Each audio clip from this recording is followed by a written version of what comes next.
88 साल के pope Francis के निधन के बाद वेटिकन सिटी शोक मना रही है।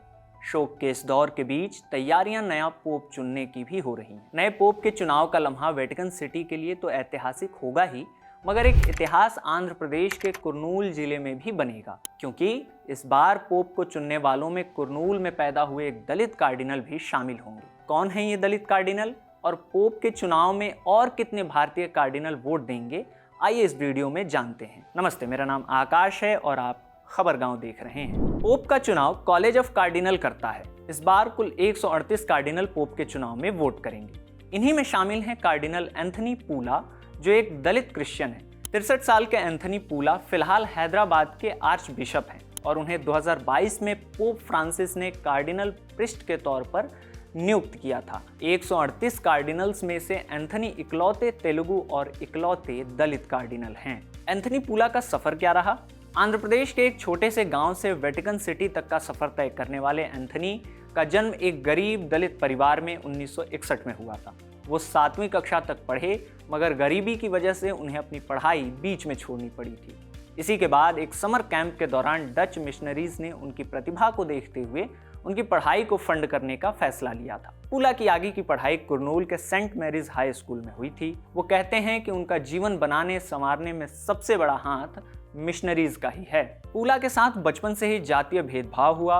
वेटिकन को दिए एक इंटरव्यू में उन्होंने कहा था कि बचपन में उन्हें ग्लास में पानी नहीं दिया जाता था पीने के लिए, क्योंकि वो दलित थे। पूला 1992 में प्रीस्ट बने थे और 2008 में उन्हें कुर्नूल का बिशप नियुक्त किया गया था। बचपन से ही जातीय भेदभाव और गरीबी झेल चुके एंथनी पूला ने अपना पूरा जीवन गरीबों की सेवा करने में लगा दिया है। अब समझते हैं कि भारत के दलित ईसाइयों के लिए ये लम्हा अहम क्यों है। भारत में कैथोलिक ईसाइयों में आधे से ज्यादा संख्या दलित ईसाइयों की है, मगर फिर भी ऊंचे पदों पर दलितों की मौजूदगी बहुत कम है। ऐसे में एंथनी पूला कार्डिनल बनने वाले भारत के पहले दलित ईसाई थे और अब वो पोप के चुनाव में भूमिका भी निभा रहे हैं। इस बात को दलित ईसाई एक बड़ी उपलब्धि के तौर पर देखते हैं। एंथनी पूला के अलावा भारत के 3 और कार्डिनल्स भी उन 138 कार्डिनल्स में शामिल हैं जो पोप के चुनाव में वोट देंगे। इनमें गोवा और दमन के आर्च बिशप फिलिप नेरी फेराओ, तिरुवनंतपुरम के बेसिलियस क्लीमस और सीरो मालाबार कैथोलिक चर्च के जॉर्ज जैकब कुकर्ड शामिल हैं। जाते जाते आप ये भी जान लीजिए कि पोप का चुनाव होता कैसे है। पोप फ्रांसिस का अंतिम संस्कार लगभग 10 दिनों तक चलेगा। इसके हफ्ते 10 दिन बाद कॉलेज ऑफ कार्डिनल्स के डीन जियोवानी बटिस्टा रे दुनिया भर के कार्डिनल्स को रोम बुलाएंगे। कार्डिनल कैथोलिक चर्च के हाई रैंकिंग अधिकारी होते हैं।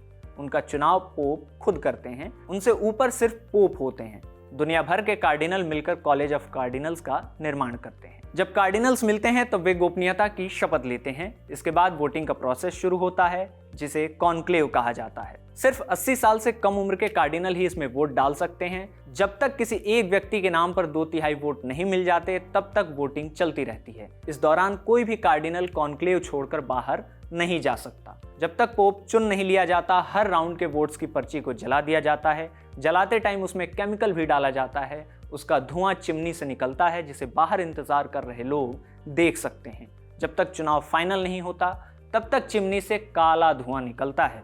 जैसे ही पोप का चुनाव पूरा हो जाता है, वैसे ही धुएं का कलर सफेद कर दिया जाता है। जिस व्यक्ति के नाम पर मुहर लगती है, डीन उससे पूछते हैं कोई आपत्ति तो नहीं है। जैसे ही हाँ में जवाब मिलता है, उन्हें पोप के तौर पर अपना नाम चुनने के लिए कहा जाता है। इसके बाद नए चुने पोप को सफेद पोशाक पहनाई जाती है और उन्हें एक बालकनी में ले जाया जाता है, जहां से एक सीनियर कार्डिनल आवाज लगाता है, हमें पोप मिल गए हैं। ये वीडियो यहीं समाप्त होता है। पोप के चुनाव से जुड़े सभी अपडेट्स और बाकी तमाम खबरों के लिए आप देखते रहिए खबरगांव। ये स्क्रिप्ट आपके लिए लिखी थी सत्यम ने, जिसे रिकॉर्ड किया है कैमरे पर सर्वेश ने। शुक्रिया।